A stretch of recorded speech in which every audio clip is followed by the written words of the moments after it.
தலை சிறந்த கிரிப்டோகிராஃபர்ஸ், அதாவது ரகசிய குறியீடுகளை உடைக்கிற நிபுணர்கள், பேராசிரியர்கள், ஏன் கம்ப்யூட்டர் அல்காரிதம்ஸ் வரைக்கும் எல்லாரும் முயற்சி பண்ணி இன்னைக்கு வரைக்கும் தோத்து போன ஒரு மர்மம், அதுதான் ஓஎன்இச் மேனுஸ்கிரிப்ட். இது என்ன? இது ஏன் இன்னும் ஒரு அவிழ்க்க முடியாத புதிரா இருக்கு? இதை கண்டுபிடிக்க யார் யாரெல்லாம் முயற்சி பண்ணாங்க அப்படின்றத இன்னைக்கு நம்ம பார்க்கலாம். முதல்ல இந்த புத்தகம் பார்க்கறதுக்கு எப்படி இருக்கும்னு கற்பனை பண்ணி பாருங்க.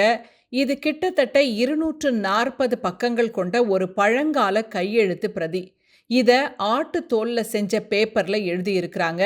கார்பன் டேட்டிங் சோதனை மூலமா இந்த புத்தகம் கிபி 1404 1438 அதாவது மறுமலர்ச்சி காலத்தோட ஆரம்பத்துல எழுதப்பட்டதுன்னு கண்டுபிடிச்சிருக்காங்க.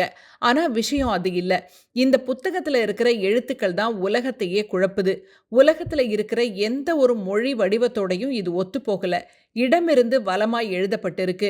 ஆனா அது என்ன மொழி, அந்த எழுத்துக்களோட அர்த்தம் என்ன அப்படின்னு இன்னைக்கு வரைக்கும் யாருக்குமே தெரியாது. இதை ஆராய்ச்சியாளர்கள் ஓஎன்இச்சிஸ் அப்படின்னு கூப்பிடுறாங்க. அது மட்டும் இல்லாம இந்த புத்தகம் முழுசும் விசித்திரமான படங்கள் வரையப்பட்டிருக்கு.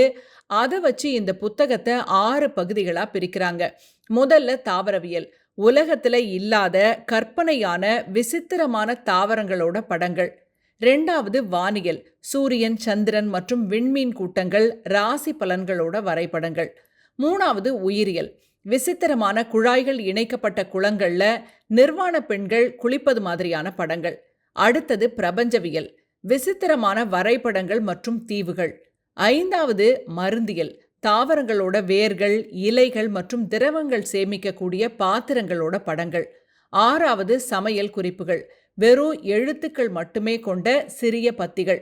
இது ஏன் இன்னும் ஒரு அவிழ்க்க முடியாத மர்மமாவே இருக்கு அப்படின்னு நீங்க கேட்கலாம். அதுவும் டெக்னாலஜி இவ்வளவு வளர்ந்த பிறகும் அதை ஏன் இன்னும் படிக்க முடியல அப்படின்னு கேட்குறவங்களும் இருக்காங்க. அதுக்கு சில முக்கியமான காரணங்கள் இருக்கு. இது சும்மா கிறுக்கி வச்ச புத்தகம் இல்லை. ஏன்னா இதுல ஒரு முறையான மொழி வடிவம் இருக்கு. வார்த்தைகள் திரும்ப திரும்ப வர்ற விதம், ஒரு குறிப்பிட்ட ஒழுங்கு எல்லாமே நிஜமான மொழிக்கு உரியதா இருக்கு. ஆனா அந்த மொழி என்னன்னு தான் தெரியல. இதுல வரையப்பட்டு இருக்கிற பெரும்பாலான தாவரங்கள் பூமியில எங்கேயுமே கிடையாது. சில தாவரங்களோட இலை ஒரு செடி மாதிரியும் வேற ஒரு செடி மாதிரியும் மாத்தி மாத்தி ஒட்ட வச்ச மாதிரி இருக்கு. பொதுவாக ஒரு பழைய மொழியை கண்டுபிடிக்க ரொசெட்டா ஸ்டோன் மாதிரி இருமொழி குறிப்புகள் உதவும். ஆனால் இந்த புத்தகத்தில் வேற எந்த மொழியோட கலப்போ இல்லைன்னா குறிப்போ இல்லவே இல்லை. இந்த மர்மத்தை உடைக்க பல நூற்றாண்டுகளா பல அறிஞர்கள் முயற்சி பண்ணியிருக்காங்க. அவங்கள முக்கியமான சிலரை பார்க்கலாம். வில்ஃப்ரெட் ஓஎன்இச் 1912 இத்தாலியில இருக்கிற ஒரு கோட்டையிலிருந்து இந்த புத்தகத்தை விலைக்கு வாங்கின போலந்து நாட்டு புத்தக வியாபாரி இவர்தான். இவரோட பேர் தான் இந்த புத்தகத்துக்கு வைக்கப்பட்டிருக்கு. இவர் தன்னோட வாழ்நாள் முழுசும் இதை மொழிபெயர்க்க முயன்று தோத்து போயிட்டார். அடுத்தது வில்லியம் நியூபோல்ட். 1921 இவர் இந்த எழுத்துக்கள் அனைத்தையும் மைக்ரோஸ்கோபிக் கிரிப்டோகிராஃபி முறையில் எழுதப்பட்டது. இதை எழுதினது தத்துவ ஞானி ரோஜர் பேக்கன் அப்படின்னு ஒரு தியரியை சொன்னாரு. ஆனா பின்னாடி அது தப்புன்னு நிரூபிக்கப்பட்டுச்சு. 2வது உலக போர் குறியீட்டாளர்கள் என்ன சொல்றாங்கன்னா, ஜெர்மனியோட உலக புகழ்பெற்ற எனிக்மா ரகசிய குறியீட்டை உடைச்ச பிரிட்டிஷ் மற்றும் அமெரிக்க இராணுவ கிரிப்டோகிராஃபர்ஸ், எடுத்துக்காட்டா வில்லியம் ஃப்ரீமன், இந்த புத்தகத்தை ஆராய்ஞ்சாங்க. ஆனா அவங்களாலையும் ஒரு வார்த்தையை கூட கண்டுபிடிக்க முடியல. கடைசியா இப்ப எல்லாருமே எதிர்பார்க்கிற ஆர்டிஃபிஷியல் இன்டெலிஜென்ஸ், ஏஐ.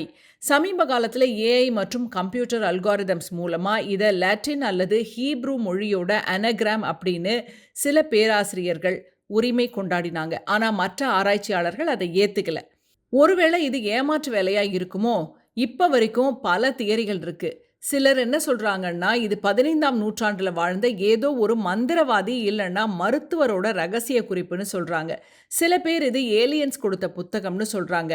இன்னும் சிலர் அந்த காலத்துல பணக்கார ராஜாக்களை ஏமாத்தி பணம் பறிக்கிறதுக்காக எவனோ ஒரு புத்திசாலி ஆள் எதுலையுமே இல்லாத ஒரு மொழியை உருவாக்கி வரைஞ்ச பெரிய ஏமாற்று வேலை அப்படின்னு சொல்றாங்க. உண்மையிலேயே அது ஏமாற்று வேலையாய் இருந்தாலும் 600 வருஷமா உலகத்தோட அறிவாளிகளை எல்லாரையும் ஏமாத்திட்டு இருக்கிற அந்த மனிதனோட புத்திசாலித்தனத்தை பாராட்டி தான் ஆகணும் இல்லையா? இன்னைக்கும் அமெரிக்காவோட ஏல் பல்கலைக்கழக நூலகத்துல இந்த புத்தகம் பத்திரமா வைக்கப்பட்டிருக்கு. இந்த ஓயனிஷ் மேனுஸ்கிரிப்ட் பத்தி நீங்க கேள்விப்பட்டிருக்கிறீங்களா? நீங்க என்ன நினைக்கிறீங்க? இது ஏலியன்ஸோட புத்தகமா? ரகசிய மருத்துவ குறிப்பா? இல்ல வெறும் ஏமாற்று வேலையா? உங்களோட கருத்துக்கள கமெண்ட்ல சொல்லுங்க.